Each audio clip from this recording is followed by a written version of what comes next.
Hi class. Today I'm going to be talking a little bit about thesis statements, and really is an essential part of academic writing skills. So one of the things about thesis statements is that they help to bring focus and purpose and organization to a paper if they are done right. They kind of look like mini outlines. So I love to put things into formula form. So let's say you have a thesis statement where you're trying to prove X is Y, then your thesis statement would include the X is Y, and then you would have because A, B, and C. It's a pretty standard way to set up a thesis statement. Thesis statements aren't always necessary, but in academic situations, professors often require them. We've been creating papers with focus, purpose, and organization all semester that didn't have a thesis statement, but it's often easier to maintain your focus if you've written one. Part of the reason I force titles so hard is so that you can kind of get practice figuring out how to sum things up into a small thing. So the main way to define what a thesis statement is that they communicate the main point and supporting arguments presented in a paper in a single sentence, usually found at the end of the introduction. So I'm going to go through and break that definition down into its smaller parts. So thesis statements communicate the main point of the paper. When we're talking about a main point, it may look something like this for this paper that you're writing. I am a grape juice connoisseur. Or to me, being a grape juice connoisseur means ... So it's the main idea of the paper. As you are working on your main idea, you want to focus on a single claim. And when you're doing that, you want it to be focused. So instead of having multiple claims, we want to just have one.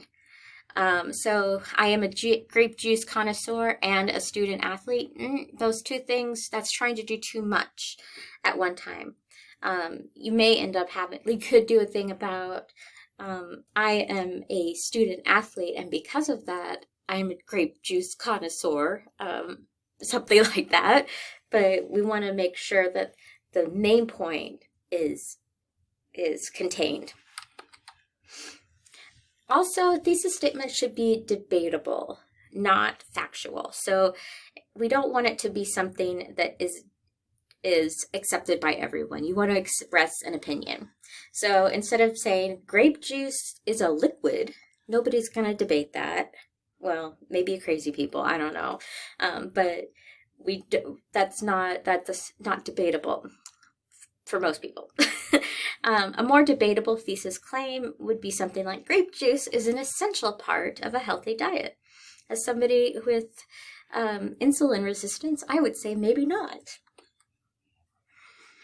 Thesis statements should also be narrow. They're a small little niche in a larger debate.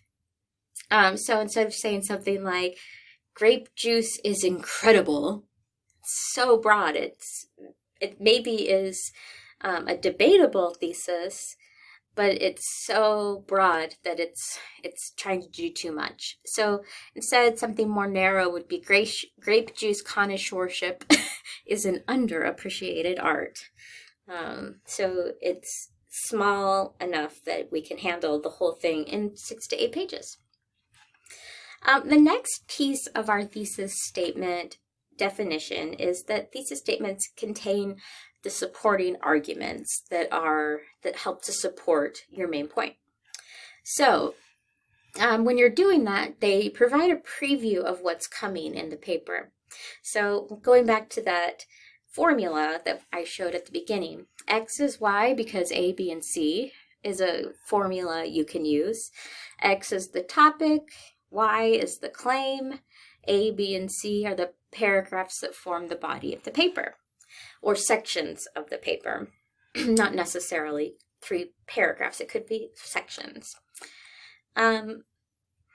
So we may have a topic that looks like this. I am a grape juice connoisseur because I have an extraordinary palate. So that would be, if that was all you wanted to write about would be that one line, then that would be okay. But if you're going to be having more arguments to support it, you want to include all of them in your thesis statement. So I identify as a grape juice connoisseur because I have an extraordinary palate. I thoroughly enjoy the process of grape juice production from farm to table, and I love the mystique offered by my hobby. In addition to including all the supporting arguments from your paper, you also want them to be in the order they appear in the paper. So the first section of the paper will be the palette one, second section of the paper will be the process of production, and the third section of the paper will be the mystique. So those different sections, it comes in the correct order. If you have it set up in your paper, it may look something like this. Because your paper is going to be longer than this is a 2-page paper, you would probably have your red section be maybe 2 pages long, your blue section be 2 pages, green section a couple pages, if that makes sense. The next piece of the thesis definition is that we want to try to get your thesis into a single sentence. That will help with the question about, or the focus and purpose I brought up at the beginning of the of this lecture. If you can get it into a single sentence, then you probably have it narrow and focused enough to deal with in 6 to 8 pages. So my recommendation is to set it up like a list in that same format that we've been talking about, where you have X is Y because A, B, and C. That listing setup is really an easy way to put together a thesis statement. That doesn't mean it's the only way, it's just an easy way. The last piece of our thesis definition is that it's usually found at the end of the introduction. So your thesis statement will come after you have your introduction.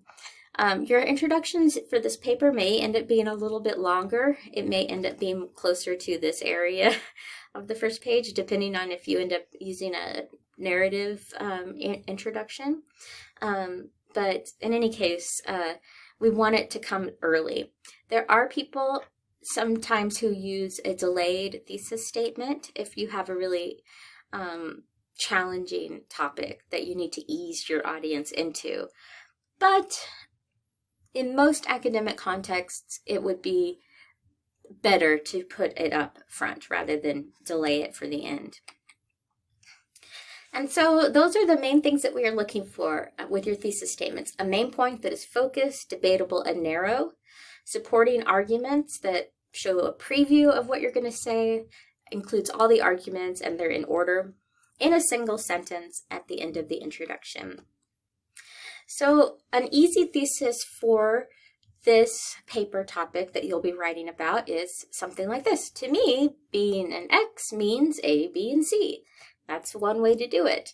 I also have some other examples that we can look at. Oh, I forgot I have my meme in here. It's just a meme. So here is one sample thesis statement that I really like. Being a collector is more mental than physical because collectors are emotionally invested in the things they collect. Collectors are closely related to a hoarding disorder, and they collect more and more because of the feeling of being unsatisfied and incomplete with their collection. So this is a thesis that probably could still use some work. There's maybe in terms of the writing of it, but we have all the pieces there, and it's set up with a main point. The collection as being more of a mental issue is going to be our theme of the paper, and then we have our supporting arguments. Here's another example thesis statement. Gardening is essential to me because it has brought my family closer together and has taught me valuable life skills that also help in the ongoing fight against global warming. So this is our main claim. Gardening is essential to me. And then each of the supporting arguments. It has brought my family closer together, taught me valuable life skills, and helping in global warming. So those are how we can see the sections of the paper starting to develop in our thesis. Now here's an interesting one. Let me go ahead and just read the whole thing. Perfectionism. Some people hear it and cringe. Other people can't comprehend why you'd ever want to be perfect. Some may say it's a disease with crippling effects. Others may say that perfection is something we should strive for every day. As the oldest child in my family, the first girl, and always hoping to live up to my parents' expectations, perfectionism became a big part of my identity from a young age. Throughout my life, I have seen both the good side of perfectionism and the bad, but I hope that through my experience, I can help flip the narrative to show that being perfect is not possible, but perfectionism can be a force for good in so many ways. So in this paper, I showed the whole thing because I felt like you really needed to sort of ease into this thesis, which is right here. If I could talk to the student again, I may have honestly urged her to somehow get this part. Perfectionism became a part of my identity, and I have seen both good and bad sides as being sort of the setup, but this one works. It's okay. It could be revised to make it more succinct and clear. Some thesis statements that definitely need revision. We have being a bowler means I choose my own fate. I love that as a concept, but it needs development. It's missing those supporting arguments. So this one needs those supporting arguments that are missing. Here's one where it never actually comes down to any sort of point. That day, something inside me changed. I like to believe it was in a good way. I decided to be the best version of myself I could be for him. Becoming the best aunt for him was one of the most important things to me because I never had an aunt that I could really rely on, or anyone really, growing up. It was just me, myself, and I did not want that for him. I wanted him to know that no matter what, he would always have his aunt. So that's what came at the end of the introduction for this paper, and it needs that focus and the sort of preview of what's going to come. This thesis statement is so close. It just needs a little tweaking. To me, being a female in athletics as an American Indian woman and in a leadership role, it takes a positive attitude, skills, and courage. So what I might have suggested to this student to do is to, right now there's a lot in the main claim portion of it. We know that we're going to have positive attitude, skills, and courage are going to be our major sections, but all of this up here there's too many things going on, and I would have liked to help her revise that if I had more time. And that is my last example for the day. So if you have any questions about thesis statements, let me know, and happy thesis statementing.